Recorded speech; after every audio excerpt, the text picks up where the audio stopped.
अनिरुद्धाज academy of disaster management, सहभागी संस्था Dilasa medical trust and rehabilitation centre, Shri Aniruddha आदेश पथक व अनिरुद्ध समर्पण पथक यांच्या सहकार्याने सद्गुरू श्री अनिरुद्ध उपासना केंद्र मुरबाड, बांधिवली, तुळई, सरळगाव, केळेवाडी व म्हारळगाव यांच्या संयुक्त विद्यमाने रविवार दिनांक 8/12/2024 रोजी रक्तदान शिबिर श्री राम मंदिर हॉल मुरबाड येथे आयोजन करण्यात आले होते. सदरचे रक्तदान शिबिर गेले 12 वर्ष मुरबाड येथे होत आहे. रक्तदान जवळजवळ 125 ते 150 रक्तदाते यांनी भेट देऊन रक्तदान केले आहे. या शिबिरास उपासना मुरबाड केंद्राचे श्री गुरुसप्त संघ सेवक श्री मिलिंद सिंह बळाल, राजेश सिंह तेलवणे, जयवंत सिंह दुधाळे, संपर्क सेवक गणेश सिंह वसईकर, कार्यकारिणी सदस्य निलेश सिंह पिसाट, बांधिवली केंद्राचे शिवाजी सिंह सुरोशे, महेश सिंह शेलार, तुळई केंद्राचे दत्तात्रय सिंह चौधरी, भालचंद्र सिंह चौधरी, म्हारळगाव केंद्राचे उज्ज्वला वीरा केणी, अरुण सिंह केणी यांनी उपस्थित राहून कार्यक्रम भक्तिभावाने व सेवेने या कार्यक्रमाचे नियोजन केले. रक्तदान करताना रक्तदाते भक्तिभावाने व श्रद्धेने रक्तदान करत होते.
आज मुरबाड येथे अनिरुद्ध डिझास्टर मॅनेजमेंट व दिलासा मेडिकल ट्रस्टकडून आज रक्तदान शिबिर आहे.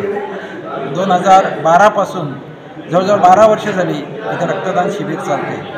साधारण 150 ते 200 जणं इथे रक्तदान डोनेशन देतात आणि मुरबाडमधून तसंच बांधिवली, म्हारळ, नारिवली, तुळई या सरळगाव ह्या केंद्रातून आम्ही सगळे मिळून इथे रक्तदान शिबिर आयोजित करतो.